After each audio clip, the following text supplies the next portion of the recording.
Saya sang balik, don't you dare. You are working with a senior. Saya tak akan guna legend ke apa, I don't like to all that titles. You learn to respect the senior and the director and the crew. You call your where's your manager? Saya cakap.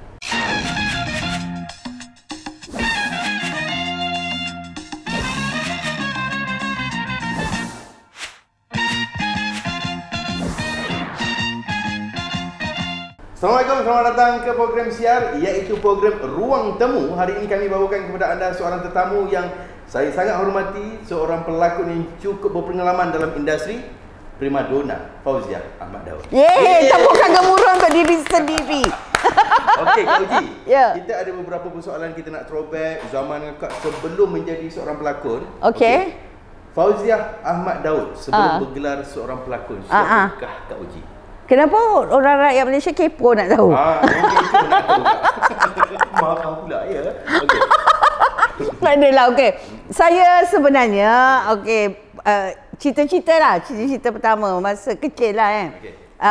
Pertama saya nak menjadi seorang pramugari actually. Ya, mungkin kerana saya dipengaruhi oleh sepupu saya yang masa tu dia kerja dengan Cathay Pacific Airways. Dan nama dia Meli. Alright. Lepas tu saya nak jadi penyanyi. Oh, mula pramugari, kemudian penyanyi. Ya, mungkin penyanyi itu dipengaruhi oleh arwah ayah. Ketika arwah mak pergi syuting di luar negara, saya dan arwah ayah kerja di Kelab Malang kan. So dia kena babysit anak dia, kakak. So dia membawa saya lah. Tapi dia tidak meletakkan saya di tempat penonton, nothing like that. Tapi letak dekat mana? Letak di belakang pentas. Oh, belakang pentas lah. Jadi Kak Uji memang duk intake. Ya. And itu satu. Keduanya, arwah ayah juga merupakan producer album. Okey, untuk Allahyarham A. Ramli, Maria Baco, Rahimah Rahim, siapa? Allahyarham SFND from Indonesia. Tahu. And then dengan lagu dia ni telah ku terima. Not that song yang dia berduet dengan Allahyarham Ahmad Jaiz. So di Buntik Road, konon-konon Beverly Hills lah. Okey, alright. Di Buntik Road tu ramailah saya dapat melihat kan orang-orang seni yang nama bukan calang-calang yang datang ke rumah. So in a way mempengaruhi juga saya. Tapi menjadi penyanyi memang menjadi penyanyi juga. Tapi bila berkecimpung dalam dunia lakonan, Kak Uji lebih menyelah, lebih naik. Ya, saya sangat terperanjat, Pink. Kerana honestly saya tak suka berlakon. Masa itu kerana saya rasa penat kan. Mungkin penat dari sudut bila saya pulang dari sekolah, saya terus kena ke lokasi. And then tiba-tiba kena menangis, kita tak tahu kenapa kena menangis lah. Itu kena pukul, macam apa hal ni, Datuk ni pukul orang kan. Pengalaman sebegitulah yang membuat saya rasa penat lah benda-benda macam ni. Saya berlakon dengan adik saya, Fazal, Hati Batu. Okey, berkenaan dengan filem Hati Batu. Ya. Okey, untuk permulaannya, bila dilamar untuk berlakon dalam filem itu, apakah perasaannya dan bagaimana dilamar untuk berlakon dalam filem tu? Saya tak tahu, Ping. Langsung tak tahu? Bila dilamar, bila dirisik, saya tak tahu.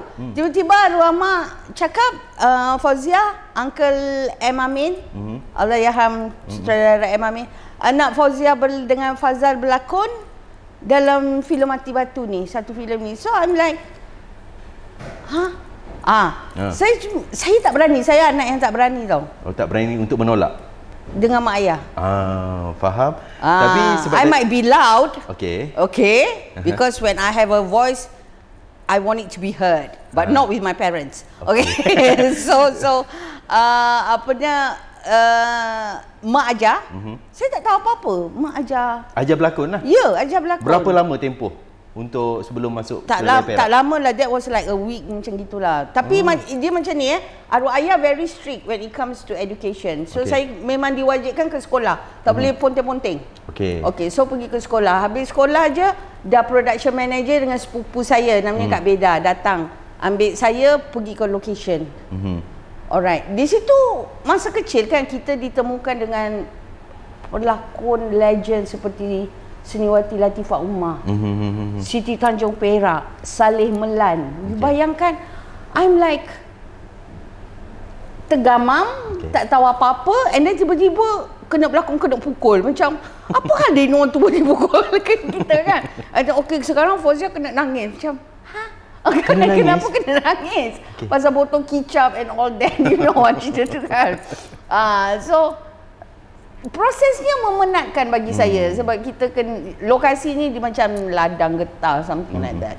Tapi untuk kali pertama, sebab bila kata kena menangis, kenapa kena menangis? So lontaran ketika itu apa di fikiran? Sebab memang terpaksa bekerja as a pelakon. That's the word, terpaksa. Bukan sebab duit payment semua kerana tidaklah. Saya tak tahu pun duit berapa semua. Betul, masa tu saya tak tahu. Tapi terpaksa.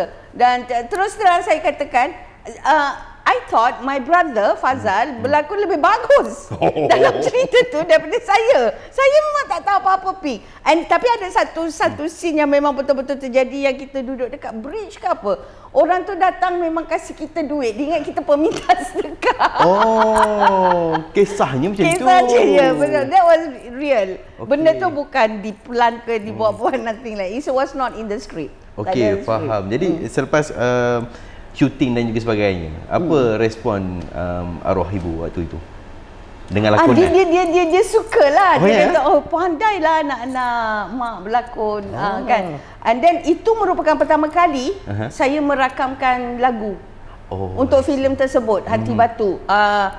Arwah ayah cipta lagu tu, and then saya dengan anak Allahyarham Malik Sotamuda. Kalau ingat seniman Malik Sotamuda yang berlakon Puspawangi, filem Musa Menjanggut, Sultan yang gatal tu. Tu adalah Malik Sotamuda. So anak dia dengan saya di ayah ambil lah. First time saya masuk studio rakaman. Bayangkan usia 11 tahun. Kita tak tahu apa-apa. Tapi ayah inginkan itu the raw, the organic voice. Dia tak nak penyanyi yang proper. Faham lah. Maksudnya penyanyi lain, lepas tu pelakon pula miming, tapi nak original. Dan itu merupakan lagu tema filem itu. Tapi itulah, bila pertama kali berlakon, kurang berminat dalam dunia lakonan, masuk berlakon, alhamdulillah selesai, dapat pula menyanyi lagu tema. Itu satu perjalanan yang sangat besar untuk primadona Fauzia Ahmad Daud. Ketika itu saya tak memahami. Saya tidak melihat daripada apa yang Ping cakap ni kan. Memang tak nampak lagi saya tak nampak semua benda-benda tu, because minat saya bukan ke situ. Kepada nyanyian. Ya, saya memang gila menyanyi. Betul. So apanya, dan bila pindah ke KL, Malaysia, tawaran lagi dapat. So I'm like, it's not me. Bukan, saya memang, I don't like to act because memang memenatkan. Okay, terus terang. Bayangkan 11 years old kan. You have to study and then you have to go to the location. So, I really don't like acting.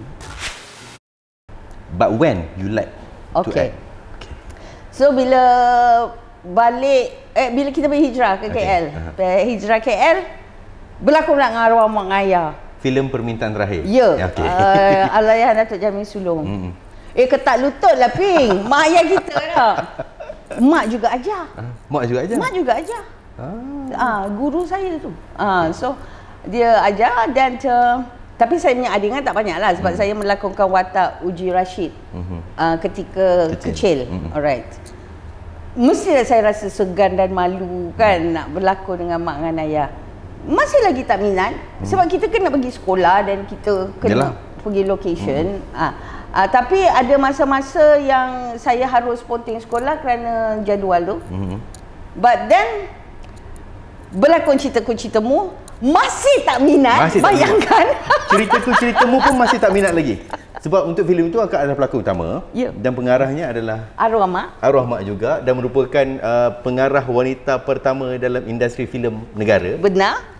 Tak minat juga? Tak. Tapi di situ pengalaman yang hebat yang saya dapati, proses seorang pelakon, persiapan seorang aktor, seorang aktor.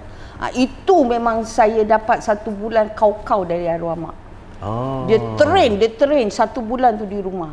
So kita para pelakon semua berlatih di rumah. Bila kita masuk set, kita dah tak pegang skrip langsung. Dialog semua dah dalam kepala dah. Yeah. And dia punya DOP is from Japan. Oh, I see. Director of photography dia. Is from Japan. The producer is Japanese dengan Malaysian.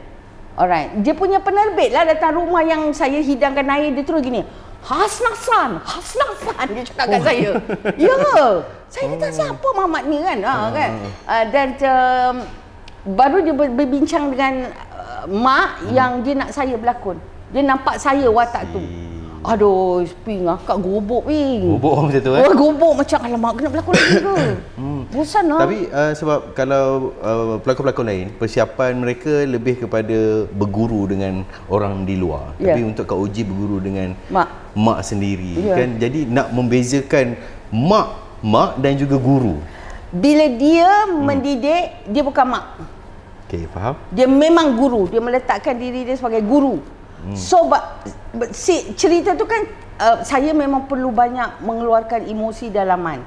Alright. So, kena menangis yang organik. Mak saya, selagi saya tak boleh menangis secara organik, jangan turun makan. Seramnya. Tak main aimo, tak main air titik-titik tak ada. Lagi satu apa? Bawang. No nonsense. So how?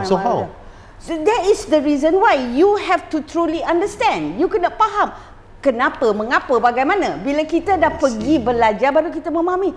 Oh, maka itu watak itu dituntut sebegini. Kerana kita kena memahami proses perjalanan watak itu. I see. Apa juga yang berlaku, pastinya ada asbab. Kenapa dia melakukan sebegitu? Kenapa dia melahirkan emosi yang begitu? Kenapa dia mengekspresikan expression yang begitu, reaksi yang begitu, dan lakonan ini harus terbitnya dari dalam, dari jiwa. You cannot fake in front of the camera. So she is not a mother when she is teaching. She is a sifu. Ada scene yang saya kena lari jalan dekat Titi. Saya memang takut lah kan. Kenapa? Tak pernah kot jalan kat Titi Buntik Road, tak ada Titi, okey? So saya kena jalan. Saya kata saya tak nak. Dia kata, I am your director, you listen, you have signed the contract, you listen, you walk now. So I said, no, tak nak mak, saya dah nangis. Mak takut. And then saya cuba jalan. Bila saya mula jalan, kita dalam keadaan, goes back to kita punya minda, mindset. Bila kita jalan, kita rasa takut, benda itu akan mengganggu kita. Betul. Jadi kita teragak-agak. Bila teragak-agak, tak nampak cantik lah kan. Dalam tu kena buat banyak take lah.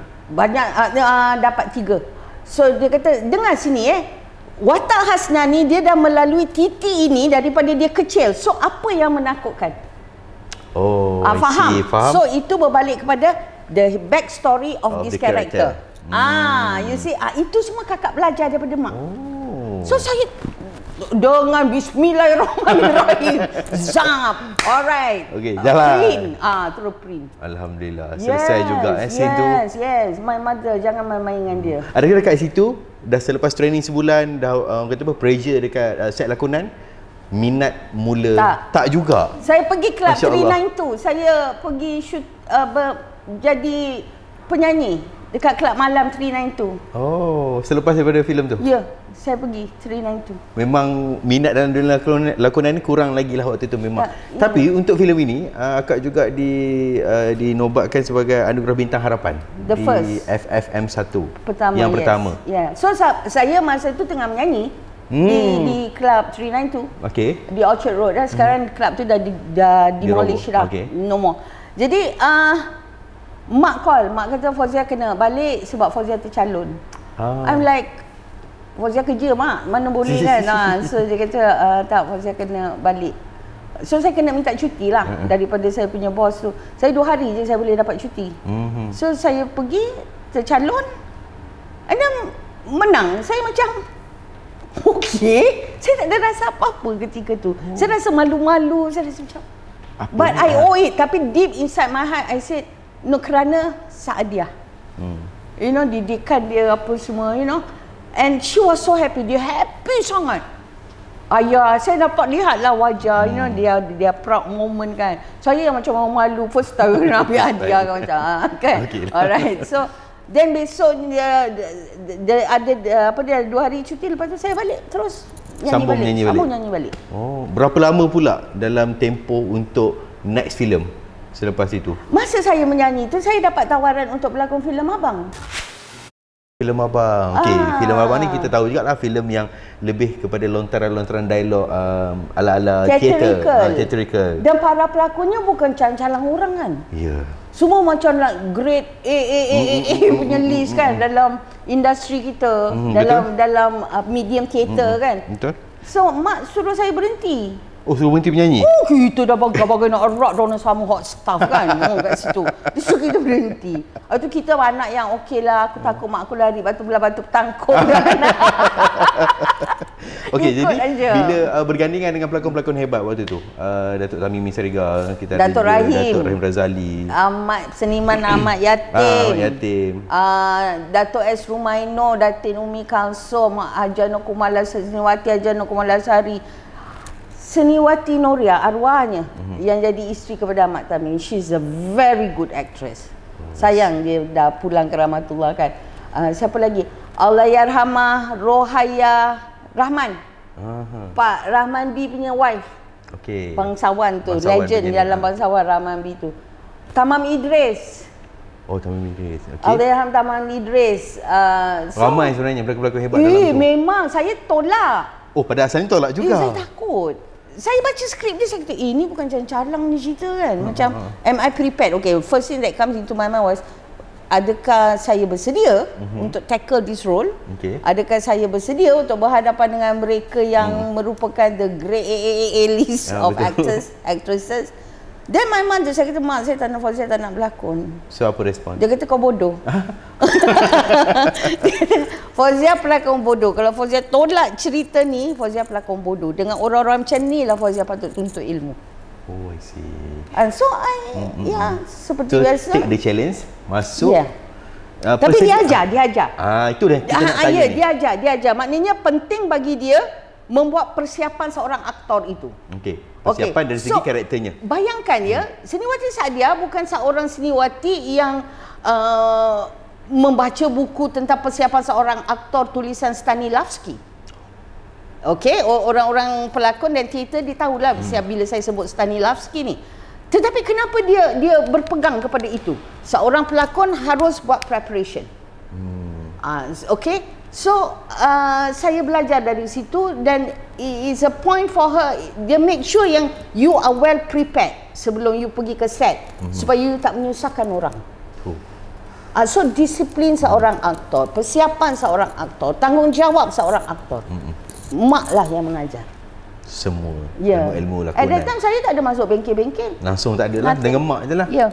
Tapi untuk dialog-dialog yang dilontarkan oleh dalam filem Abang ni, dia theatrical punya style, konsep kan? Ya. Jadi adakah itu sebagai satu cabaran yang besar juga untuk Kak Oji? Cabaran kerana pada masa itu kakak belum diekspos kepada pementasan teater, and that was my first ever experience, pengalaman saya yang pertama.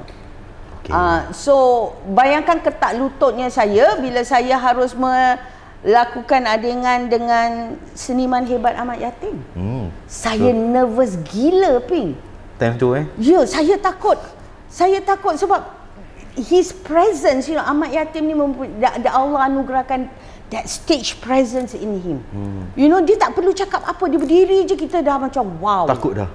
Dia punya stage presence, dia punya aura kan. Selalu saya sebenarnya tak percaya tak pada aura-aura. Tapi bila kita dah berhadapan dengan benda tu, masih macam ya betul lah, memang wujud lah benda ni. Kan. So saya memang ketak lutut, but then saya kena menjalankan tugas saya kan. Ya, so betul. Bila saya buat adegan tu dengan dia, he was happy with it. Apa kata-katanya? Ingat lagi tak? Well done girl. Oh. You did well. Masya-Allah. Dia tak tahu kita tak Ketak kan lutut tak kira dah. nak nervous breakdown. Alhamdulillah. Ada tak dalam pertengahan syuting ke ataupun permulaan rasa macam nak give up, rasa macam Tidak. So saya berpegang kepada apa yang mak saya katakan, dengan mereka lah Fauzia Harun menimba ilmu, menuntut ilmu. So saya menjadi seorang pemerhati.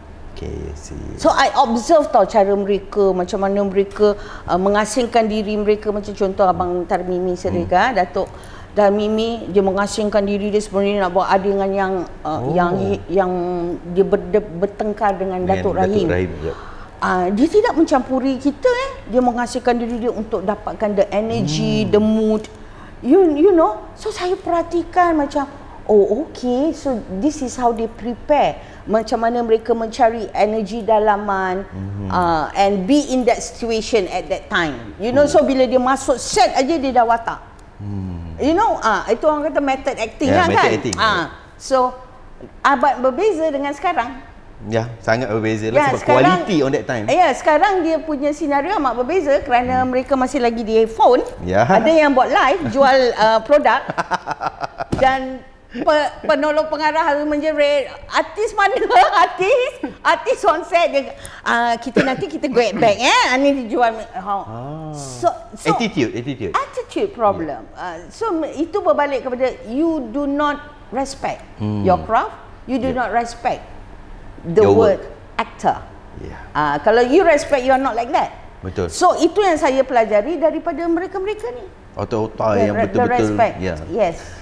Triple A plus punya grade. Hebat orang. Ya, betul. Kan saya calang. Okey, untuk filem Tuan Besar yang diarahkan oleh Malik Selamat. Ya. Okey, so boleh cerita sikit tak? Saya, di sebalik penggambaran. Saya buat filem tu kerana saya nak membantu arwah ayah. Ayah kena heart attack. Oh, I see. First heart attack. Okey. So we needed the money. Let's be honest. We needed the money. So Allah tu ia menguji kita semua dan saya dapat tawaran semata-mata untuk bayar hospital bill. Untuk dapatkan tawaran untuk untuk payment. Yes, we have to do something because he was the breadwinner, ayah kan. So adik-adik bersekolah. Jadi saya berlakon lah. Malik Selamat very cool. Apa dia tak reti marah orang. Dia macam Datuk Jamil Sulin juga. Tak reti. Very soft, subtle, buat jokes on set. Semua tu. So and then penggambaran dia pun tidak mengambil masa lama. So alhamdulillah, it was my first comedy kot. First comedy first comedy Tuan Besar. Saya rasa macam janggal lah sebab selama ni kita belajar ngamak kan bab yang deep kan. Method acting semua kan. So bila masuk set tu rasa macam okay, I have to adapt. Okay. So kalau kata untuk filem yang membawa watak antagonis, watak yang mencabar juga sebenarnya kan, untuk filem Esok Untuk Siapa.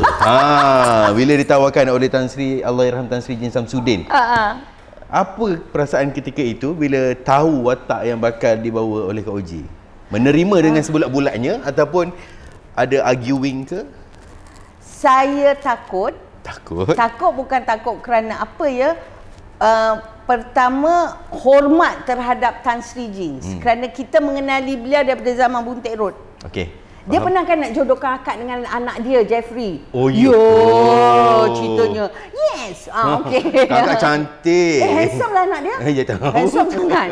So, tapi mak I dengan bapa I dia orang tak suka lah. You know, and we were kids kan back then. Tapi dia menyayangi saya. Dia bagi dia saya anak dia. So saya panggil dia ayahanda. Okay, so menghormati dia satu. And then, okay, saya tertanya macam ni saya tidak pernah memasuki zone antagonis. Okay. Of course saya tidak akan rasa selesa. Simple as that. Okay. Alright. Jadi macam mana saya nak tackle benda ni? Pasal dia memang nak sangat-sangat saya. Mungkin dia memberi, no, I don't think it's a kemungkinan. I'm sure dia memberikan saya watak itu kerana dia nak tengok range saya as an actress. Okay. So of course saya akan berbincang dengan mak. Apa-apa skrip yang datang saya akan berbincang dengan mak dulu. Alright. So dia kata give it a shot. Mak kata? Mak kata. Dan saya kata ada adegan-adegan yang saya rasa tak selesa. Kan aku nak mati dalam Batam. Kan? Lepas tu apa lagi yang goda-goda arwah Abang Latif Ibrahim, and then adegan saya dengan Kak Nur yang saya dalam secara subtle sakitkan hati dia kan. So it was not an easy role to me. But then and then kita masa tu kena make up sendiri. Ya, zaman kita. Memang zaman tu make up sendiri? Melainkan Ceritaku Ceritamu, Permintaan Hati Batu tu semua ada make up artist. Tapi Esok Untuk Siapa make up sendiri, filem Abang ada make up artist. Azura make up sendiri, Alicia Tan make up sendiri. Kita buat make up sendiri, kita jaga wardrobe, kita buat konti semua sendiri. Ya. Kenapa? They don't have the budget. Okay, I see. Simple answer. They don't have the budget. But it's a good process bagi saya kerana that's where we learn tu yang kalau orang budak-budak konti ni nak menipu akak. Kak dah tahu. Hello, been there, done that. I said, okay. Aduh, kan? Kak. So bayangkan kita beli baju, keluarga duit kita beli baju, okey, bentangkan pada jeans. Datuk Tan Sri Jeans sebab dia nak tengok okey baju ini memaparkan watak ni atau tidak. Oh, okey, faham. Itu dia punya detailing Dan pernah dia lempar saya skrip. Kenapa? Rana datang lambat ambil akak, okey. Zaman tu tak ada Grab, okey. Memang tak ada lah kakak. So, kita sampai 5 minit lambat je. Dia ambil skrip tu, dia campak kat muka saya. Dia tak peduli saya nak madap ke saya. You're late, dia kata. Saya kata, I'm sorry, but it was not my fault. Bukan salah Fauzia. Salah nak. No excuses. Dia kata, you go back now. Balik lah? Balik. Oh, you... And then what happened? But itu yang penting. Di situ kita belajar menghormati si sutradara. Menghormati masa juga. Bukan saja sutradara saja, orang-orang di belakang tabir ni. You kena hormat. Betul. Kita bagus berlakon macam mana, kita tak ada DOP yang bagus, kita tak ada cameraman yang memahami mise en scène. Saya kata kan, mise en scène. Jujur kamera ni faham lah kan, akak cakap Perancis. Makeup, wardrobe, because it tells a story. Itu yang reveals your character. Yep. Kan? No point. So jangan kau nak fikir kau hebat sebagai pelakon tanpa orang-orang ini. Betul. So in a way, he is teaching me, kau lambat 5 minit, kau mengganggu orang-orang lain ni. Balik. So akak pun balik lah dengan perasaan yang mungkin saya tak menangis. Terpinga-pinga lah. Saya tak menangis. Okay, saya adalah orang yang I'll tackle it positively. Oh, saya takkan menangis. So tak simpan dalam. Oh no, saya tak reti. Hidupku tidak suka bermusuh dan nak berdendam nanti dapat heart attack. Okay. I don't like all that. Gobo, I don't like. So don't complicate life, Pink. Yes, okay. So the next year, I was 1 hour earlier than them. Alhamdulillah. Then he's happy. Dia tak marah. Apa that means no, the respect. Okay. You kena ada respect. Itu yang berbalik zaman sekarang, Pink pun tahu lah kan. Betul. Kita boleh buat cerita pelakon zaman sekarang. Kita buat buku lah, buku. Kan? Atau tengah pelakon-pelakon, dia boleh pergi press conference produk. Kau tak rasa nak sepak ke? Pelakon baru ke Kak Uci? Saya pernah kena. Pernah kena ya? Saya kata, don't you dare. Saya sang balik, don't you dare. You are working with a senior. Saya takkan guna legend ke apa, I don't like to all that titles. You learn to respect the senior and the director and the crew. You call your where's your manager? Saya cakap. Depan semua orang? I don't care. Kalau pengarah, kau nak pengarah boleh takut kat pelakon muda pasal apa? Betul. You're the captain of the ship. Yep. Dia tu kan, dia tu anak kapal. Betul. Nahoda dia ni. And then bukan dia seorang anak kapal, dia anak kapal lain ni yang terlibat. Kau seorang kau dok fikir kau punya periuk nasi, yang lain-lain betul. Oh, saya cukup pantang. And then what happened, Kak? Nak tahu juga? Tak pergi. Tak pergi? Saya kata let me talk to the product punya ini founder. I don't care. Tak, betul. Sebab jadual, you dah jadual segala macam kan. Kenapa last minute kau nak buat sesuka hati kau? Kau nak buat kau punya production tak apa lah. Kan ini production orang kot. Betul. Lain-lain kau buat sendiri studio kau. So disiplin, attitude memang kena pegang sebenarnya. Saya rasa itu amat penting lah, Pin. I mean criteria in life for you to be successful. You have to have that. You kena ada benda itu. You kena terapkan benda itu dalam diri you. You kena didik diri you. or else you can never go far. Okey Kak, kita nak berbalik kepada filem Esok Untuk Siapa. Aku. Okey, antara scenes yang dalam filem itu yang kau memang tak boleh nak lupa sampai hari ini, yang mungkin filem tu ada scene-scene yang menakutkan, mungkin yang menghantui hidupku. Yang menghantui hidupku. Silakan Kak. Scene mati dalam bathtub. Mati dalam bathtub, okey. Dan scene peti mayat. Okey, kita pergi yang mati dalam bathtub dulu. Okey. Apa cabaran dekat situ? Cabarannya kita kena menggunakan imajinasi kami. Kami ini mabuk walaupun kami minum air sirap. Masa berlakon ya, air sirap. Kan air rasmi industri perfilman Malaysia. Betul. Zaman tu kena ada air sirap. Sampai sekarang lah. Okey. So itu satu. So kita tak pernah melakukan adingan-adingan macam tu kan. So macam mana nak imagine benda ni kan. Tapi kita berbincang dengan arwah Abang Latif lah. Okey ni. Kau buat slur-slur gitu kan, mabuk gitu. Okey. Lepas tu kena shoot dalam bathtub pula. Okey. Dah lah tandas dia tu, it's not big tau. Kecil je lah. Kecil. So Abang Latif punya badan kan saya punya badan, bayangkan Pi. Sebab kita sama kena mati dalam bathtub tu. So Abang Latif, kita dua-dua kena terjatuh. So masa terjatuh tu okey dah. Gedebung kan kita. Apa tu dia punya bathtub tu kan apa semen, right? Dah lah sakit. Nak fit in tu. Sebab pengarah kata tak, dia nak macam ni, nak seorang macam ni, seorang macam ni. Bathtub tu bukan kecil, okey. Bukan besar, okey. Dia kecil. So bayangkan kita nak fit in. Okey, nak fit in. Itu je berapa take? Alamak. Itu belum mati lagi Itu belum mati lagi Itu baru jatuh dalam bathtub. Okey. Dan dia dapat apa yang dia nak kan. Okay. So kita semasa tu kan macam, abang tepi sikit. Kau dah mati lah. Macam mana kau cakap kan? Macam tu kan. Kan. Saya tak selesa ni macam ni. Dan kita kan dengan Encik Samsudin kita tak berani tau.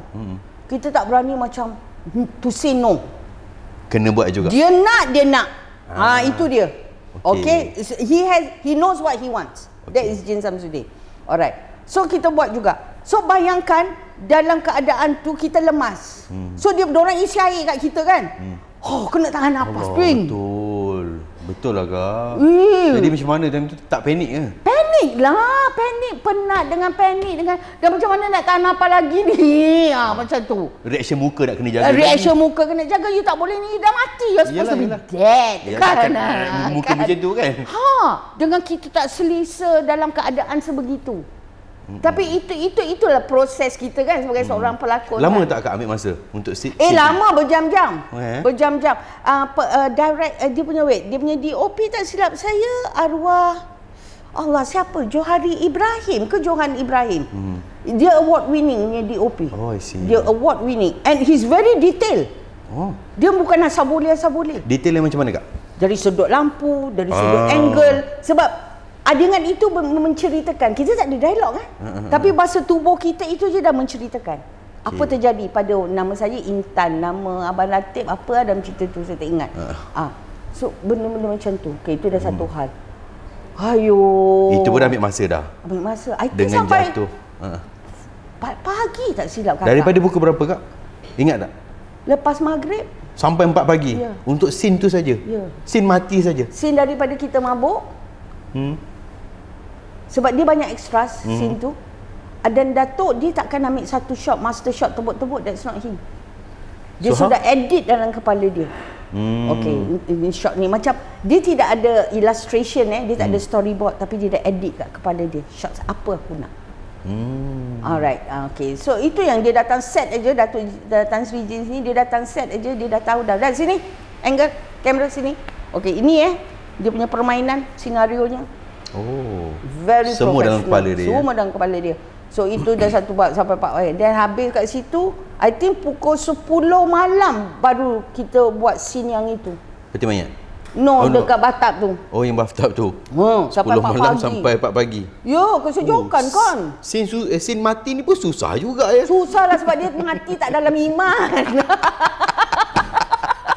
Kalau dia mati dalam iman lain, Kalau Majalina memang dia senyum je kan. Senyum aja dia dah awal-awal kiam senyum aja kan. Macam watak saya dalam drama Ayanda. Kan mati dalam iman pegang Quran senyum aja. Okey. Okey, jadi untuk peti mayat. Peti mayat pula. Peti mayat ni siap masuk dalam peti juga. Aduh. Okey. Mula-mula akak dah dengan Abang Latif tau. Abang Latif datang kat Dek. Dia panggil saya Dek. Kau rasa masa tu Datuk Jin Datuk suruh kita masuk ke dalam tu. Taklah bang. Mula-mula rasa memang tak lah. Dia tunjuk sikit je macam kita pula pengarah kan. Dia tunjuk sikit je tu. Dia tunjuk tanta muka mak bapak kita. Menengok. Takkan nak suruh kita masuk bang. Tu ada mayat tu. Kan? Memang peti mayat betul lah kat situ. Betul. Memang ada mayat. Bukan moka tak ada. Tak ada. General Hospital. Masa tu kita Hospital. shoot dekat General Hospital. Sekarang HKL. Hospital Kuala Lumpur. Hospital Kuala Lumpur. Hospital besar lah kan. Dan dalam tu memang sekeliling kita tu mayat, okey? Mayat betul. Okay. So saya pun dengan confidentnya lah. Adalah bang ni sikit je kan. Masa tu Datuk Long datang Saya tengoklah diorang set lampu apa semua. And then Datuk pun datang. Make up pucat dia kan. Okay, kita make up sendirilah, make up pucat apa semua. Make up sendirilah untuk make up sendiri apa semua. Fauzia Latif dia panggil. Masuk. Kita orang kata, masuk mana? Masuk dalam peti mayat tu. Sedangkan kita nampak depan mata kita mayat baru keluar. Daripada peti tu? Ya. Mayat baru keluar. Atas bawah tu mayat baru keluar. Dikeluarkan khusus untuk berlakon? Tak memang diklaim lah oleh family. Okey. Ya Allah, mesti terngiang-ngiang muka mayat tu kan. Aku dah nak lari aku dah macam aku tak nak buat. Yalah kan, I tak nak mati muda okey masa tu. So saya rasa nak nangis sangat. Abang Latif dah alamak macam mana ni Dik, macam mana Dik kau nak cakap. Abang Latif cuba cakap dengan dia tau. Datuk kalau kita tak masuk boleh kan Datuk ambil shot. Siapa pengarah, awak ke saya? Macam tu je dia bagi So dengan hati yang berat kerana kita sudah tangani kontrak. Okey. Dengan lafaz bismillahirrahmanirrahim lah. Lillahi ta'ala masuklah. Aku sampai sekarang kalau saya ingat kau macam mana aku buat benda tu But bila masuk aja, memang sejuk sejuk benda tu. Saya dulu Abang Latif kat dia gini, Dek, kau okey Dek? Duduk dalam tu berdialog lagi. Tak ada semasa kat luar. Bila orang push in. Kita boleh tak kejap? Kita nervous tau. Dan hati saya berdebar-debar. Abang Latif pun mestilah berdebar-debar kan dia tengok saya. Dek, kau okey Dek? Kau okey Dek? Kiri kanan atas mayat. Ya. Kita patut mati, jangan cakap. Method Yelah, kan. Kita bang, kita buat je bang. Kan? So kita masuk tu, bila dia tolak masuk tu, sejuk dia semacam sejuk dalam peti tu. And then saya dengar kan macam berdengung. Ya, betul. Itu pengalaman saya. Yang saya di dalam peti mayat macam berdengung. Aku rasa macam lambatnya dia nak kata kat. Kita tak boleh dengar kan macam lambatnya. Sampai bila dia nak simpan aku dalam. Berapa lama kak dalam peti mayat tu? Lama jugalah, itu more than half an hour. Sebab dia ada scene, ada shot-shot lain yang dia buat kat luar tu. Yes. Saya keluar daripada mayat tu saya menangis. Untuk filem Azura yang digandingkan dengan pelakon yang baru terjun bidang waktu tu, Datuk Jamal Abdillah, sebab sebelum tu dia memang penyanyi full time. Yes. So masuk ke dalam dunia lakonan. Okey. Bagaimana bila berlakon dengan orang yang belum pernah berlakon dalam filem waktu itu? Amat sukar. Okey, mudah je saya cakap. Saya tak menyalahkan dia sebab dia bukan seorang aktor. Dia tak ada basic in acting at all kan. Asas langsung tak ada. Dia dikenali sebagai seorang penyanyi yang hebat sehingga sekarang dia seorang penyanyi yang hebat, seniman yang hebat dalam bidang seni suara. So amat sukar. Lagi satu, dia seorang yang pemalu. So kita ada dengan yang intim yang kita kena buat. So dia macam rasa kekok, nak memeluk saya, nak apa saya. Kan, jadi banyaklah pengarahnya jadi M. Borhan yang akan bersuara. Sebab saya nak bersuara lebih-lebih pun saya kena menghormati dia kan. Tapi lama-lama saya lihat dia relax. Oh, dah makin okey. Dia makin relax. Selepas berapa lama? Selepas berapa hari? Lama jugalah sebab Azura tu lama juga kita shoot kerana kebanyakannya adegan-adegan tu kita shoot di Kota Kinabalu, Sabah. Dan tak banyak yang di KL. Sikit je lah di KL. Sikit di KL. Tapi kita dapat merasai chemistry tu. Saya dapat merasai chemistry tu, ya. Dan ada masa-masa dia rasa kekok. Nak kata dia kayu tu tidak. Bagi saya dia bukan pelakon yang kayu. Mungkin ini adalah satu dunia yang baru bagi dia. Betul lah. Kena faham itu kan. And I do not expect a lot also from him. Only that bila kita perlu mencetuskan majlis di dalam adegan-adegan itu, dan bila kita punya sparring partner tak memberi, kita rasa sukar. Betul. Untuk memberi balik dah, because acting is reacting. So untuk kita respon balik tu amat sukar. But later dia jadi berani, macam yang lagu Sayang Menyayang. Betul, ada kita tak suruh peluk pun dia peluk. Dah berani lah tu. Okay. Jadi and then adegan-adegan yang kita berpeluk yang last scene tu semua ada dah more relax. But I truly like masa yang dia buat adegan yang gugurkan kandungan itu. Oh, I see. Okay. Yang saya kata, Zack, aku mengandung apa semua kan. Bayangkan ni orang lain mengandung, penonton tak tahu. Si Azura ni mengandung kecoh Semua rakyat Malaysia tahu kan. Dan saya suka adegan itu sebenarnya. Cara dia lontarkan itulah. Bukan itu saja, saya rasa ianya sangat organik. Because benda itu tercetus secara spontan yang dia lakukan, dan saya dapat mengisi ruang adegan itu dalam situasi yang saya rasa amat-amat real. Oh, memang itu spontan punya dialog ke macam mana? Cara dia menyampaikan. I see. Dialog tu ada dalam skrip, tapi cara dia menyampaikan itu. So I truly like that scene yang dia buat. Dalam banyak scene memang akak paling suka yang itulah. Yang itu ada lagi satu yang saya bergenjak dia ke depan, saya bergenjak dia ke depan. Scene tu. Saya suka itu kerana kita dapat melihat kesucian si Azura dan si Zack yang gondrong. Yang cuba menodai Azura. Jadi itu adalah dua perbezaan dunia dan watak yang saya dapat rasai. Dan terus terang saya nyatakan, Azura adalah watak yang sangat sukar bagi saya. Kenapa kak?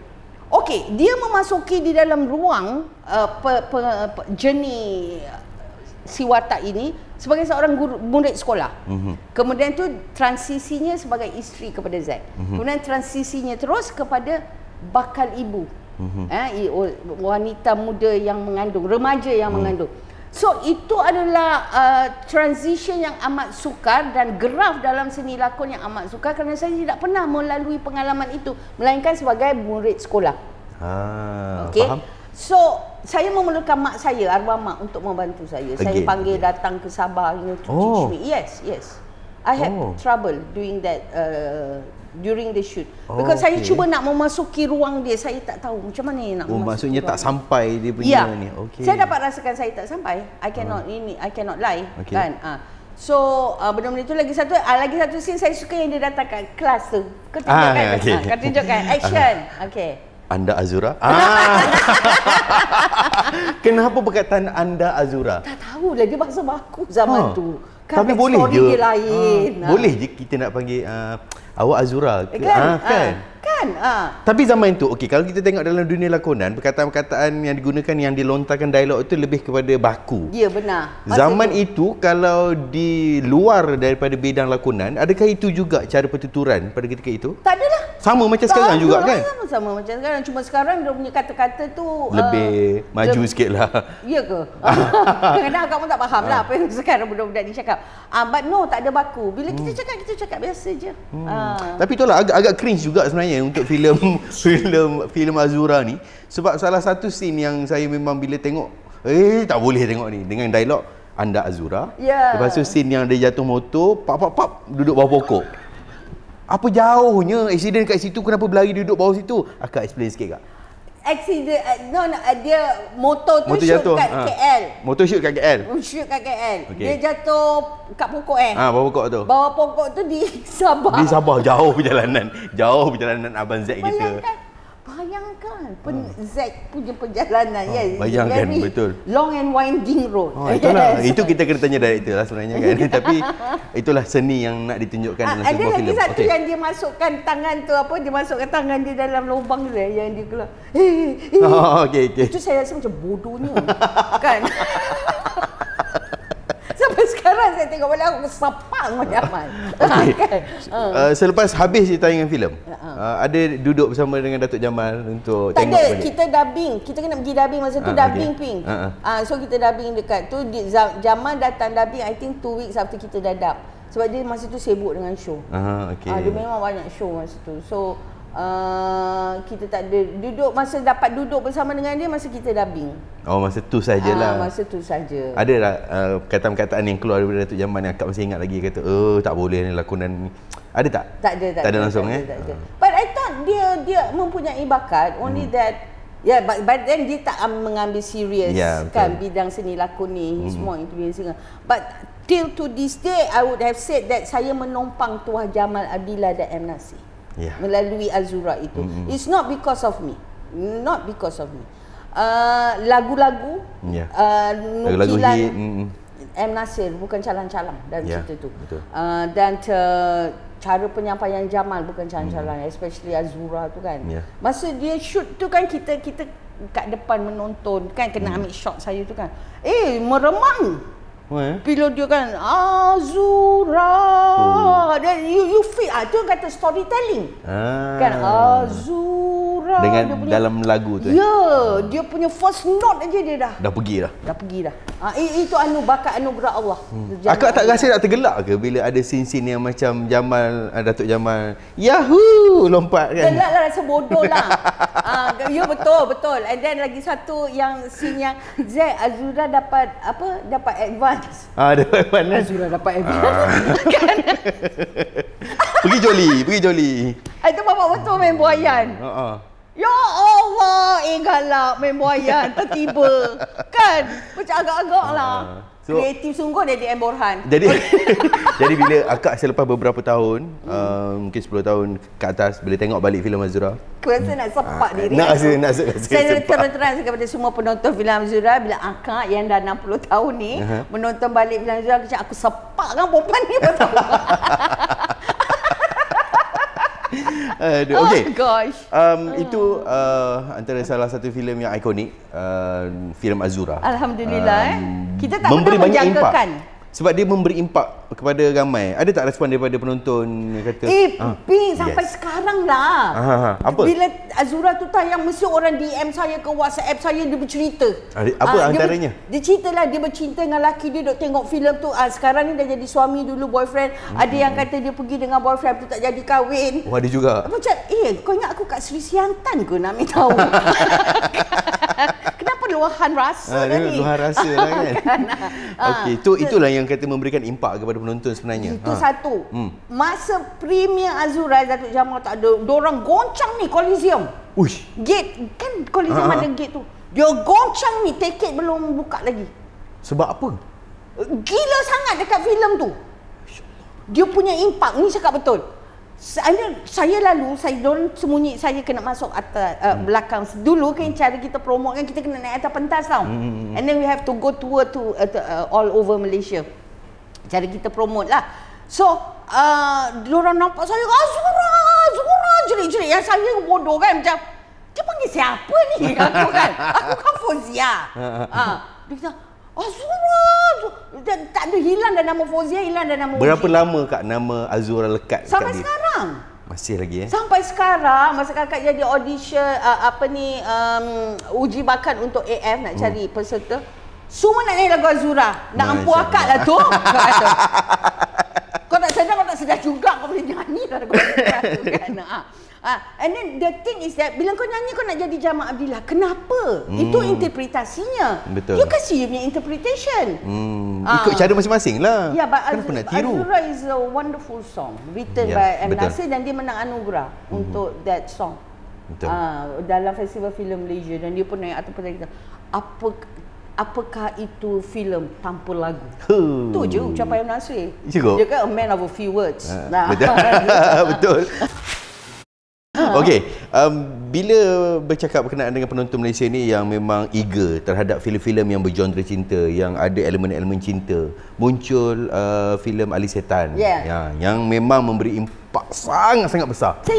Sehingga hari ini, walaupun generasi muda pun masih lagi menonton, sampai ada yang mengikut geng Gagak Hitam dan juga sebagainya. Okay, kita pun faham. Ali Setan bukan? Itu lain. Itu gila-gila remaja. Okey. Tapi impak untuk cinta, maafkan saya. Aku terlajak pergi. Okey, untuk filem Ali Setan, impak kisah cinta itu sebenarnya yang memberikan impak paling besar sekali. Dan untuk filem Ali Setan, bila bergandingan dengan Allahyarham Azmi Mustafa, apa perasaan akak ketika itu? Perasaan saya memang ingin bekerja sama dengan Azmi, kerana saya mengenali Azmi ketika saya melakukan filem Abang. Ketika itu Azmi merupakan pengurus produksi filem Abang. So saya dah mengenali dia lebih awal. Dan saya menonton dia berlakon dalam filem Mekanik. Saya kata, this guy is so funny. Saya katakan, sebab masa dia pengurus produksi, dia serius. Yalah, dia bukan berlakon kat situ. Dan bila ditawarkan tu, I was so eager, excited, kan, teruja untuk berlakon dengan dia. Dan kita punya hubungan ni macam dia abang, saya adik. Dia memang tak ada nak menggata-gata, semua tak ada arwah. And bila syuting, dia bawa isteri dia. Saya minta izin lah, kan si peluk-peluk kan. Saya kata, nama isteri dia G minta izin lah nak kena peluk Azmi. Peluk lah, aku pun dah bosan lah peluk dia. Kan?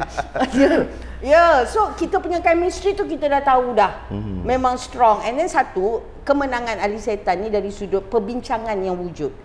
Sebelum skrip tu, dia tak satu draft skrip, banyak draft.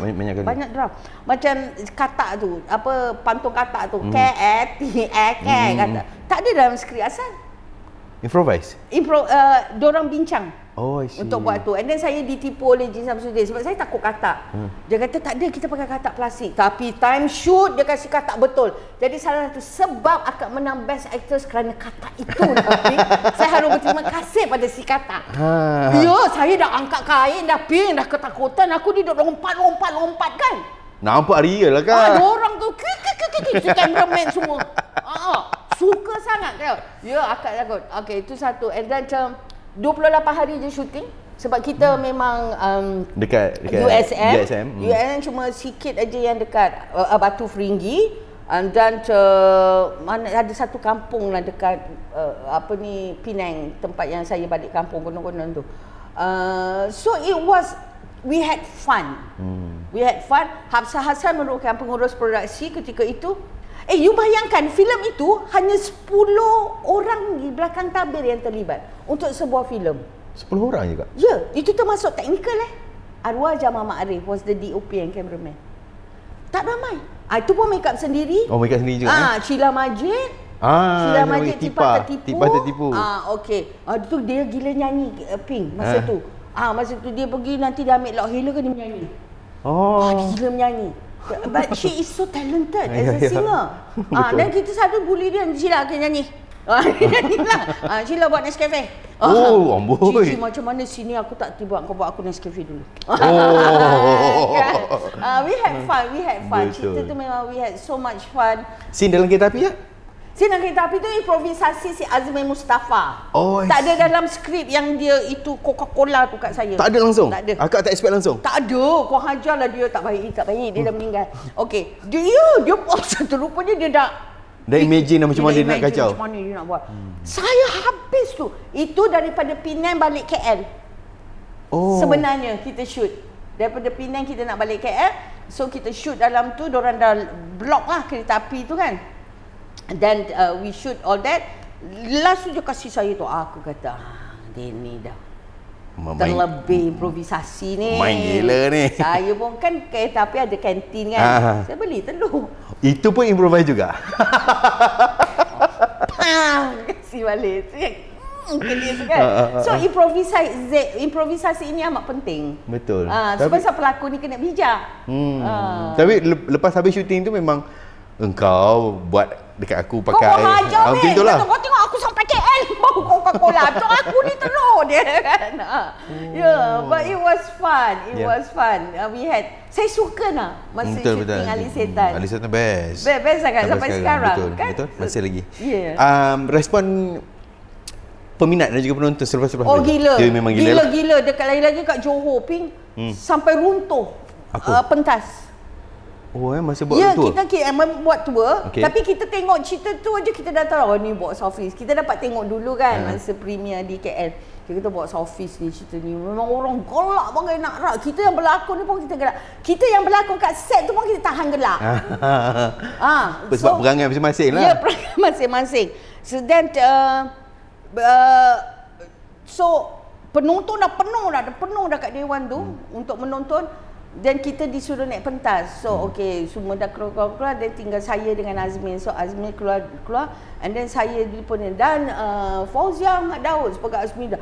Saya baru keluar, penonton ni rush. Dia rush ke depan atas stage tu. Stage tu. Every datang tangkap saya. Bawa lari. Diorang hikot pergi ke hotel Ping. Ya Allah. Nyanyi dalam kehidupan ini yang terindah. Azmida. Tu dia cakap lah dialog Ali Setan, Ali Buruk, Ali Monyet. Kau bayangkan masa besar impak. Sangat-sangat besar. But I'm like to me at that time apa yang aku buat sangat yang diorang sampai jadi macam ni. You know what did I do? All I did was just act. I could not digest what I did. And saya so bersyukur sangat. I was so grounded. Berbalik kepada didikan Sadia dan Ahmad Daud. Dan saya memang pelik benda-benda yang sebegitu. Dah lah Azura tiba-tiba panggil aku Azura. Yang ni Azmida pula. Azmida pula. Banyak nama Kak Oji ya. Okey Kak, lepas selain daripada berlakon dengan production daripada Malaysia khususnya, Kak juga terlibat dengan usaha sama Malaysia dan juga Indonesia. Government to government. Government to government untuk filem Bayangan Cinta, Garis Putih, Hitam Putih, Bayi Tabung dan juga Dewi Cinta. Dewi Cinta kita nampak Azmi Mustafa dengan gaya rambutnya. Ya Allahu Akbar. Dia berani kan? Berani sangat-sangat. Dia berani keluar out of the box. Jadi pengalaman Kak berlakon dengan usaha sama itu dengan production di Malaysia saja. Adakah jurang perbezaan itu besar tak? Sangat. Pertamanya persiapan mereka. Bukan dari persiapan dari sudut pelakon saja, di belakang tabir pun. Setiap warna baju itu harus menggambarkan si watak. So they had meetings after meetings.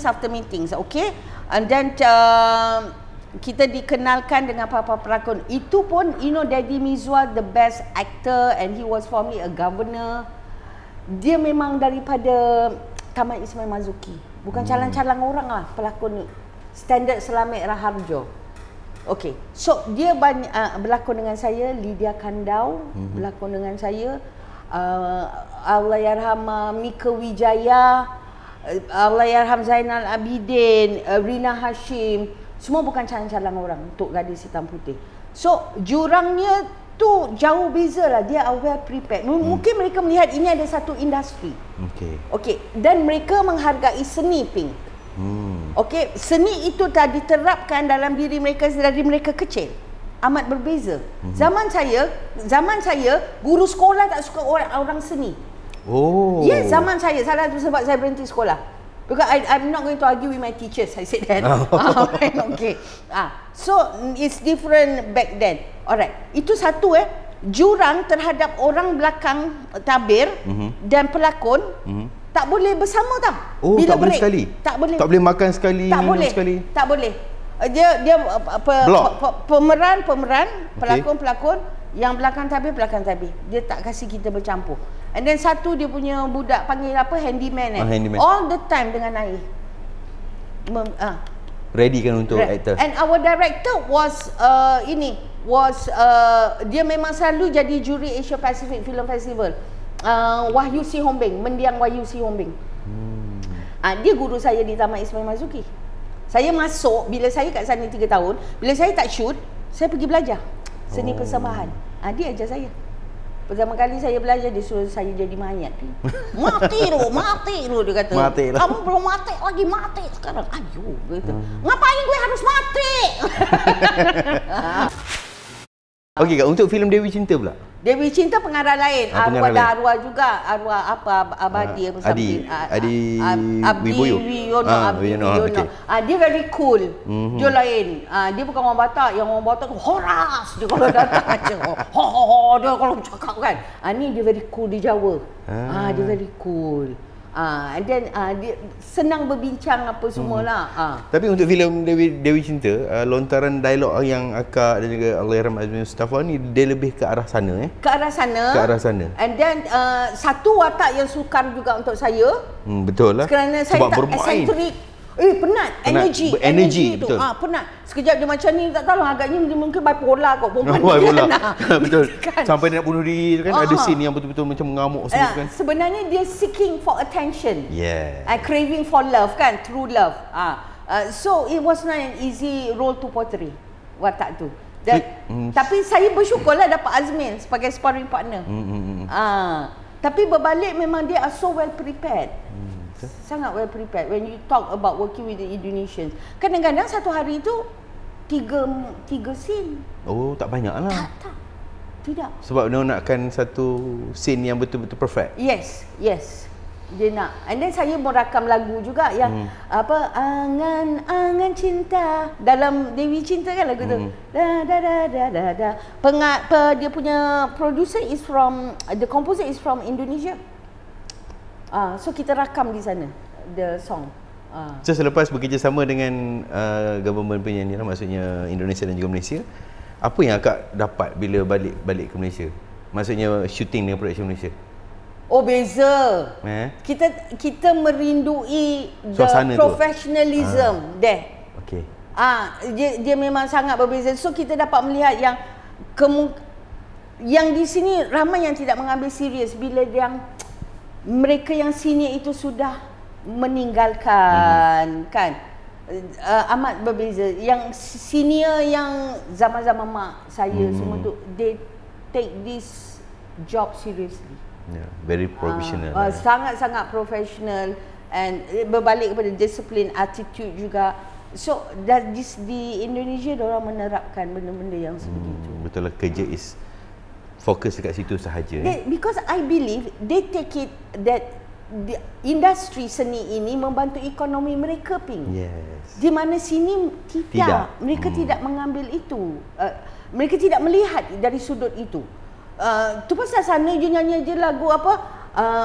Abang pilih yang mana? Kan? Perawat atau janda terus boleh jutawan. Berapa ramai dia punya population.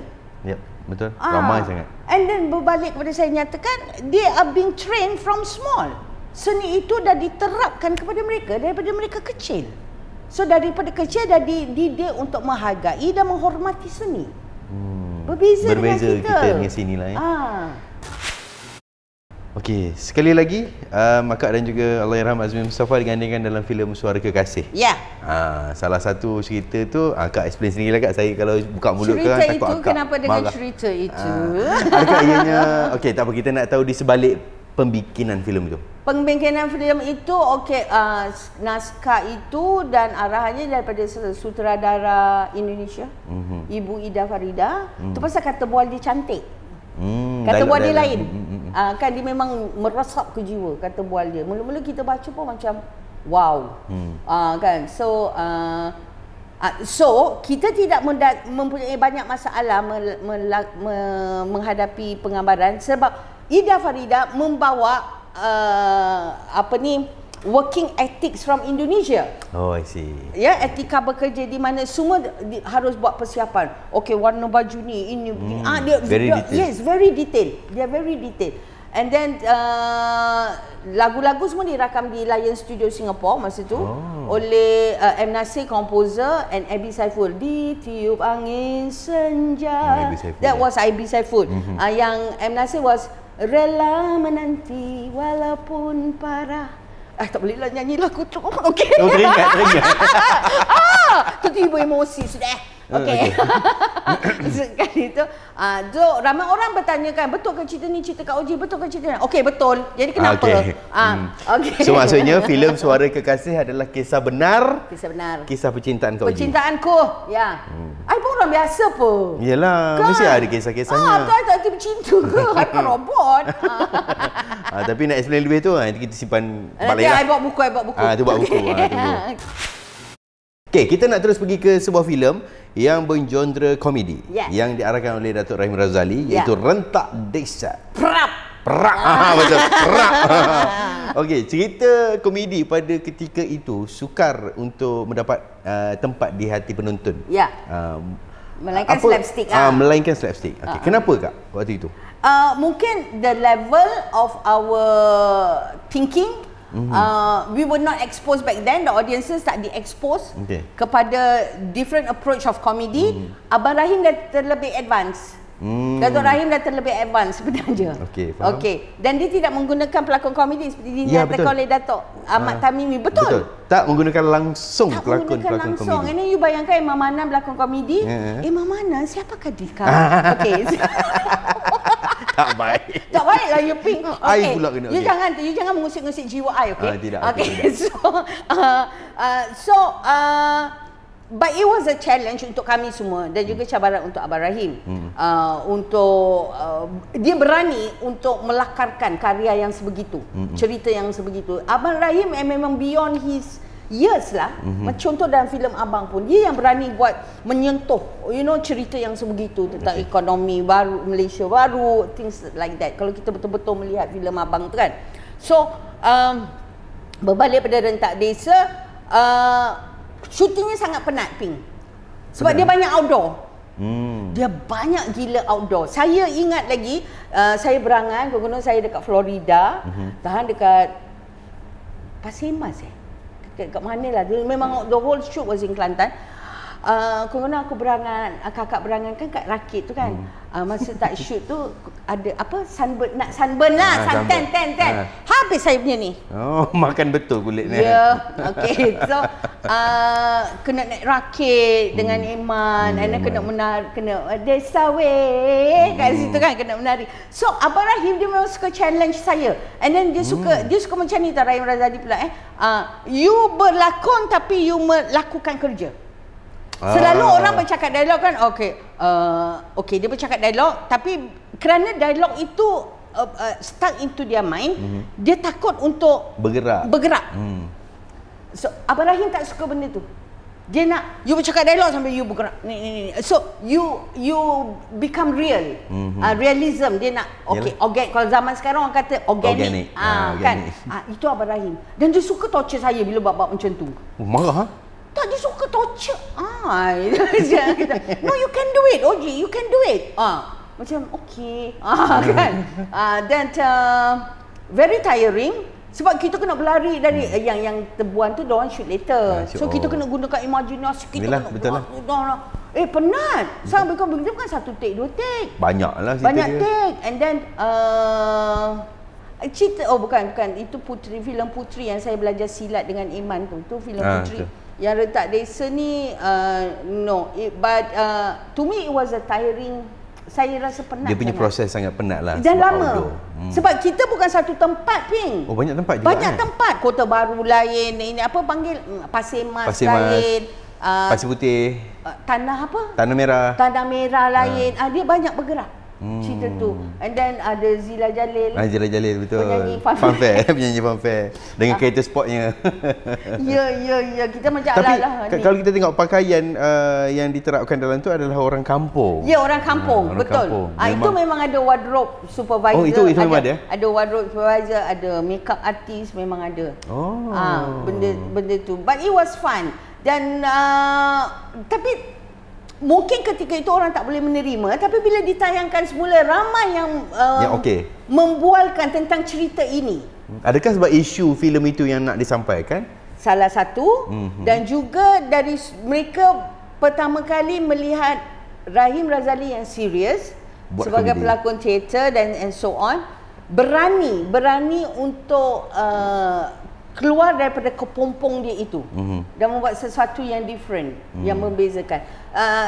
To me it was very challenging because dari sudut energy, stamina, and then the way kita punya penyampaian dialog is got to be real. Very real. Sebenarnya suara akan cakap Kelantan. Kalau jenuh. Jenuh tak erti aku tahu. Agak-agak.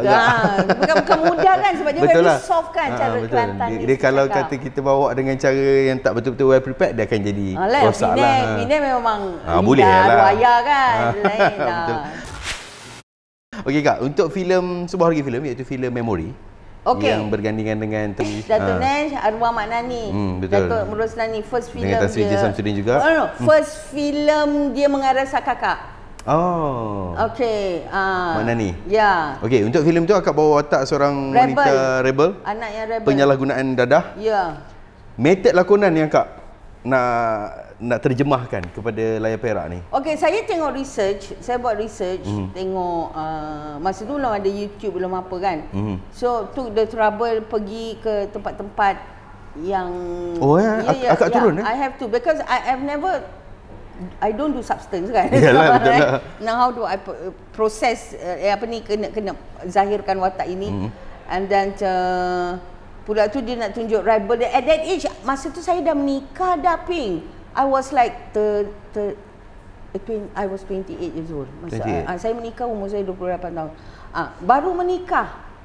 So dalam usia 28 tahun saya kena turunkan usia saya yang lebih remaja. Ya, meranggi, muda, rebel apa. Bukan sesuatu yang mudah. Dapat berlakon pula dengan Datuk Jin Samsudin. And then Datin Paduka Sri Umi Aida pun was there. Yes. Ada scene yang motor tu kan. Yes. So Datuk Nash. Nash was my first time with Nash. So tapi macam Nash dia berbeza dengan Jamal. Okay, Nash dari sudut mungkin dia itu dah biasa dengan panggung. Diorang kan banyak buat shows. So bila dia dah biasa dengan panggung, dia dah memang seorang performer. Okay. So untuk dia adapt diri dia di dalam ruang senario itu, ruang setiap adegan itu amat mudah. Amat mudah bagi dia. So saya pun tidak mempunyai masalah untuk dia berlakon sebagai abang saya kan. So ini tapi Mak Nani dia what I can say is that for a senior dia tidak demanding. Demanding pasal aktor? Dia akan sentuh kalau dia rasa you ada a different approach. Tapi maksud saya dia tidak demanding seperti Jin Samsudin. I see. Understand tak? Dia tidak sedemanding seperti Allahyarhamah Sniwati Saadia. She's very cool. So mudah lah bekerja. Mudah, sangat mudah. Tapi kebanyakannya memang research pun memang akak 100% lah. Maksudnya turun padang tengok keadaan saya macam mana. Saya buat research kerana nobody asked me to do, tapi I have to do it.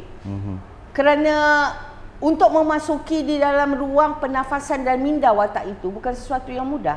Ada minta tunjuk ajar juga? Daripada Mak Nani? Ya, ada. Bohong kalau saya kata tak ada. Yes, I have to. Saya orang yang suka berbincang dengan sutradara. Betul. Mana kata attitude seorang pelakon tak kira lah berapa banyak filem yang dilakonkan. Because bila you berbincang, you akan dapat banyak option. Banyak option dan juga banyak input, betul. Okey Kak, untuk filem Bintang Malam. Ini kita nak tanya sebab ni filem ni ada menang 8 anugerah. So antara cabaran yang terbesar untuk filem tu? Menjadi seorang kupu-kupu malam. Watak yang memang tak pernah terfikir. But it's very challenging. Itu pun saya buat research, saya pergi coket. Pun sama juga. Pergi Jalan Tengku Abdul Rahman. Masa tu saya baru menikah. Kita shoot dulu, lepas tu saya menikah, kita diberi cuti 2 hari. And then kita continue shooting. Cuti 2 hari je? 2 hari je cuti, tak ada honeymoon pun. So saya bila saya dapat skrip je, saya pergi buat research. Saya pergi coket, saya pergi menikah. Berapa lama Kak? The research was I think around 3 weeks. Lama juga Tapi takut juga Ping. Sebab yelah bang-bang gangster kat situ kan. Maksudnya akak berkati daripada jauh je lah, tengok daripada jauh. Dan saya ada bawa satu orang lah, orang yang mengenali mereka ni, boleh tak saya nak temu ramah. So bila saya temu ramah mereka yang terpaksa, yang terjebak di dalam kancah ini, saya dapat melihat dari sisi mereka yang lain.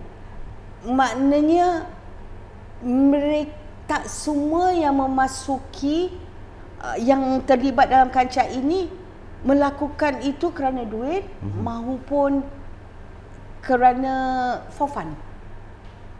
They had no other choices untuk membesarkan anak. They don't have the education untuk they cannot do any other work. Itu meragut perasaan saya bila saya melihat sisi mereka yang lain. Bila kita buat research, maknanya mereka berada di situ, I need to work. Tapi bila mereka balik ke rumah mereka, mereka adalah seorang ibu ataupun seorang kakak terhadap anak mereka. Pengorbanan hidup mereka sendiri lah. You cannot blame them. Yalah, maksudnya mereka sanggup korbankan sebegitu rupa untuk nak membesarkan anak. Yes, mereka tak tahu apa kerja lagi diorang nak buat. Dan mungkin pemikiran singkat kan. Betul. Macam watak saya dalam Bintang Malam itu, saya dicolek dan dipaksa. Saya dipaksa terlibat di dalam kancah itu. Itu watak saya. Saya sebagai adik kepada watak Imam Manan kan. So amat berbeza. Maka itu saya nak melihat dari sisi manusia watak itu. So saya dapat bertemu dengan salah seorang ini, seorang kakak ni. So saya 3 minggu tu saya memerhati dia lah. So akak ikut selama 3 minggu? Ikut and then bertanyakan banyak lebih lagi tentang how do you face it. Sampai pernah dinyatakan dia rasa numb. What is numb in Malay? Dah tak ada rasa apa. Dia dah tak ada rasa apa.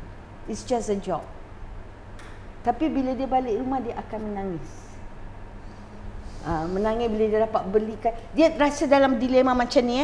Aku beli susu anak aku kerana apa yang aku lakukan. Aku tahu benda itu salah, tapi aku terpaksa buat. Tapi dia tanya balik diri dia, sampai bila? So we have no right to judge anybody. Betul. Ada jalan keluar bagi seseorang. Bila dah sampai masanya. Bila ada masanya. Sentiasa dia berdoa, Allah Maha mendengar. Betul. Maka itu berbalik kepada pelakon yang serius dengan craftnya, dengan kerjanya, dia harus melakukan rujukan. Betul. Dia harus membuat research sebab berlakon ini bukan hanya act to react saja, bukan hanya melontarkan dialog-dialog kata buat. You kena memasuki ruang dia, ruang watak itu. Macam mana watak itu berfikir, macam mana dia bernafas, macam mana dia bergerak. Betul. Macam mana dia merasa. Sebab Fauzi Ahmad Daud rasa Fauzi Ahmad Daud lain dengan watak si Zack ni ataupun Wahid ni. So ianya bukan kerja yang mudah berlakon ini. Betul. Kerja berlakon ni memang susah sebenarnya. Sangat susah. Maka itu saya menyatakan seni lakon ini salah satu seni yang amat mahal. Never take it for granted. Tu pasal kalau orang nak bayar murah, ingat apa? Senang sangat ke? Nak berlakon ni. Because you kena bawa penonton, you kena engage dengan penonton topping. Bila you melakukan sesuatu tu, kalau penonton tu rasa engage dengan you did it. Betul. Kita rasa puas hati kan. And then you kena make it believable. You kena meyakinkan, you kena penonton satu. You kena memanusiakan watak itu. Dalam dunia lakonan yang dah akak ceburi, pelbagai watak yang akak dah bawa. Antara salah satunya yang kita nak bertanyakan ni berkenaan dengan watak Sam untuk filem Balada sama dengan M. Nasir. Watak boyish sikit. Boyish, and then dia sebenarnya undercover. Polis undercover kan. Itu saya pergi bertanya polis. Saya pergi bertanya polis dekat Bukit Aman. Macam mana nak melakukan watak ni? I bukan polis, okey? Katakan. So akak tanya geng polis? Tanya, pergi jumpa. Saya perlu benda-benda itu kan. Satu, okey, kenapa saya melakukan benda-benda itu? Okey, saya berpegang macam ni, Ping. Selain daripada itu tanggungjawab saya sebagai seorang pelakon, saya tidak mahu mengecewakan juri-juri yang menobatkan saya. Ya, betul lah. Itu saya rasa itu tanggungjawab saya. Tak ada juri, tak suruh buat pun. Tak ada orang suruh buat pun. Okey, banyak sangat yang saya lakukan sebegitu, saya ingin nyatakan kerana saya tidak mahu selain daripada that is my responsibility. Persiapan itu jadi belajar oleh Seniwati Sadia. Saya tidak mahu mengecewakan juri-juri yang menobatkan saya, yang yakin kepada saya bakat saya ini. Saya tidak mahu mengecewakan mereka, Profesor Dr. Asya Sadri, yang melihat saya ini mempunyai bakat yang begitu besar. Betul. Tak ada orang suruh saya buat begitu, tapi saya no, that's my responsibility. Effort sendiri. Yes. So that's why I do all that. I pergi jumpa lupa lah nama polis tu. Okey, dia kata okey, watak sebegini dia akan berpakaian macam ni. Cara dia bercakap macam ni. Dia begitu begini. Dia ni kan. So saya kena terjun tau daripada rumah punya apa lah, saya tak ingat. Masa first time tu saya buat, saya kata alamak, tak convincing Kita boleh rasakan. The next day saya cakap dengan Datuk Jin, saya kata, Ayanda, saya nak minta buat lagi sekali scene tu. Dia cakap, why? Dia tak puas hati? I'm not happy. Saya nak, sebab polis ni dia punya jatuh ni kan lain kan. Sebab diorang dah di-train. Betul. So saya kata dia punya jatuh tu saya tak rasa bahasa tubuh polis ni. Kat macam gerak khas pula.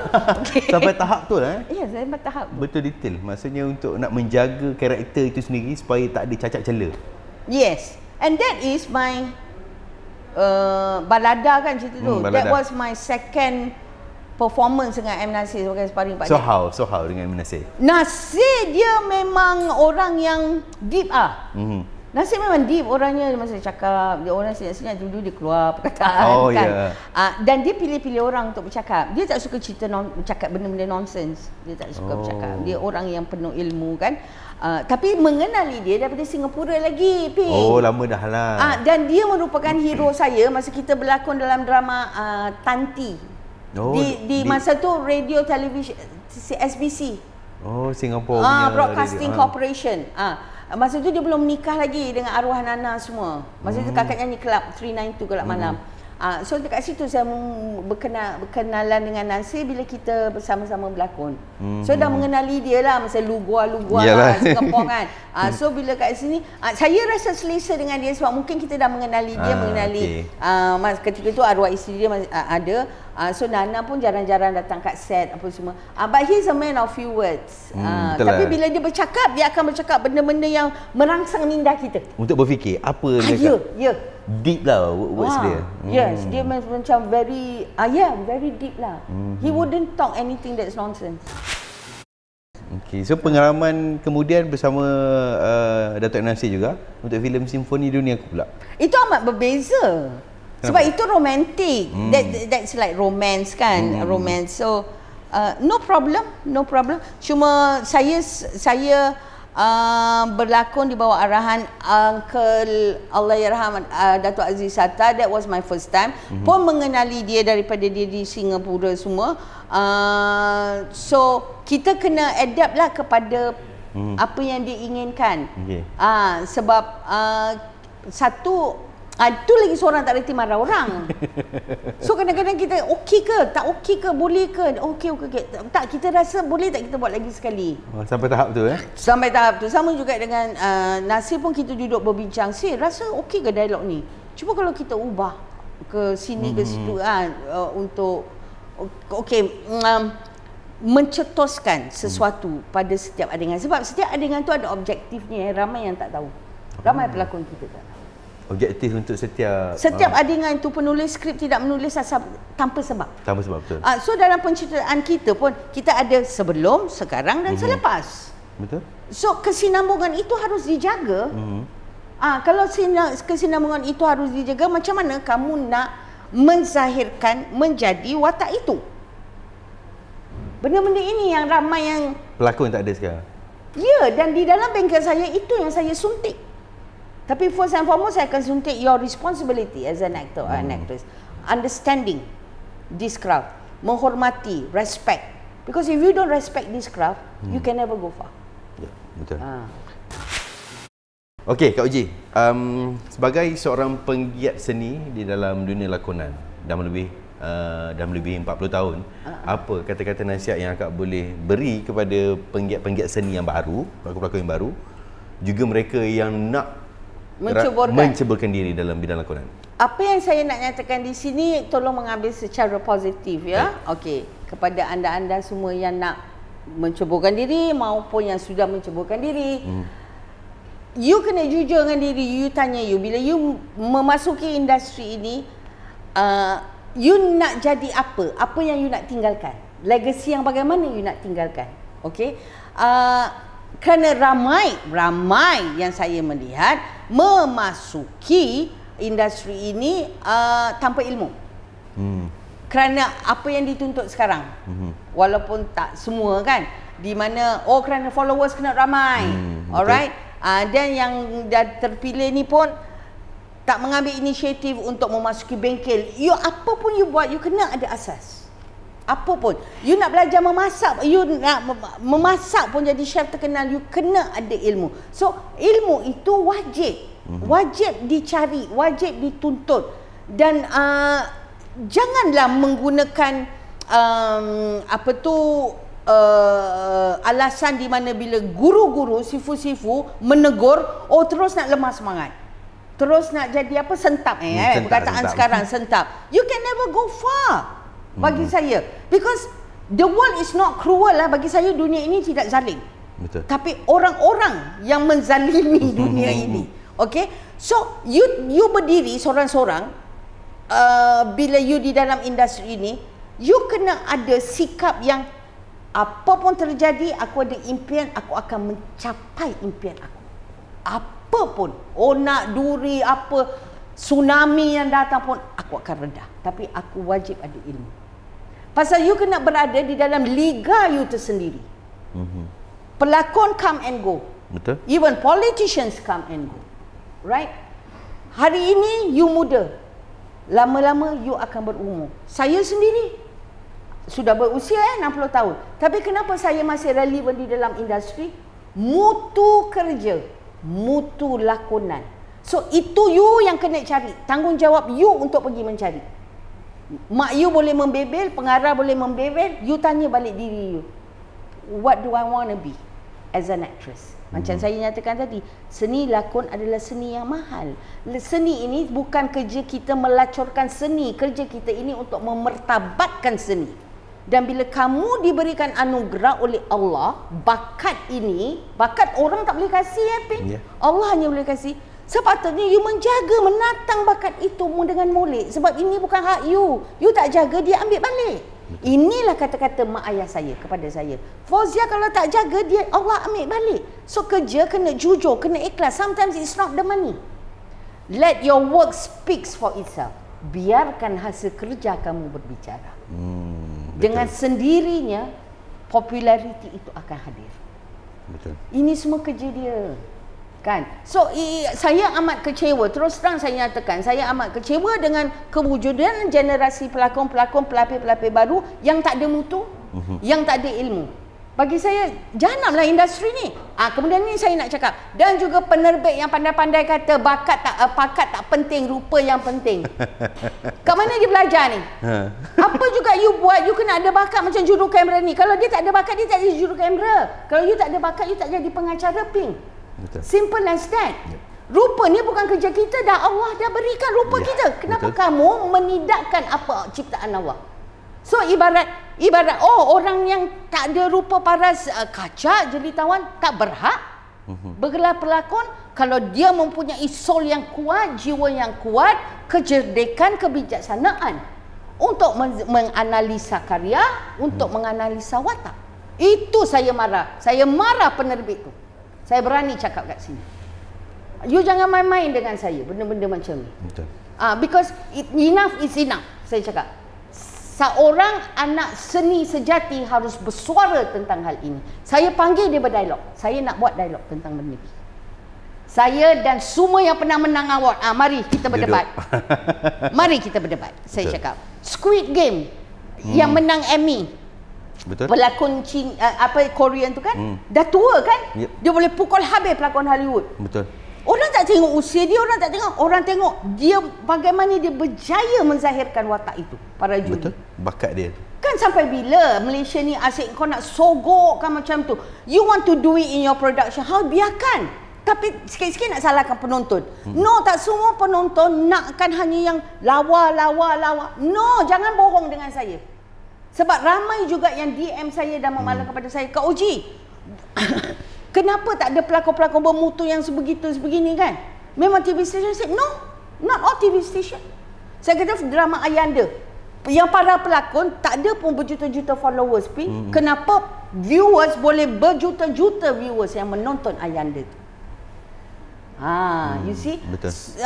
And kita jadi sakit bila kita harus berdepan dengan budak-budak baru yang berangan, dorang hebat. Kau tak hebat. Yang hebat dia. Betul. Dia boleh kasih, dia boleh tarik balik. Satu urat aja dia tarik. Betul. Kan? Jadi jangan nak berangan.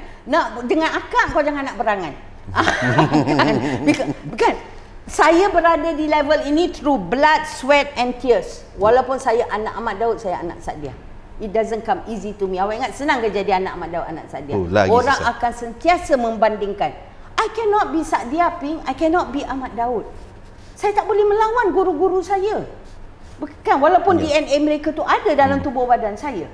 But I can be Fauzia Ahmad Daud that wants to inspire each and everyone who watches this program, each and everyone who follow my journey in my career, in my life. I like to inspire people. If I can do it, why can't you? But the most important thing, you must be honest with yourself. Aku nak menjadi seorang aktor atau aktris atau sesiapa pun di dalam bidang ini atau apa bidang, sampai ke tahap mana? Kalau setakat nak masuk lalu larang red carpet, nak cari VVIP, okey, lupakan ya dek. Okey, terima kasih. Nak cari VVIP. Okey Kak, satu lagi kita nak tanya berkenaan dengan platform SIA yang diwujudkan ni kan. SIA ni yang mana kita kembalikan filem-filem untuk memudahkan untuk orang menonton dan juga sebagainya. Untuk kita nak mudahkan juga penonton buat research ataupun pelakon buat research. Apa pandangan Kakak?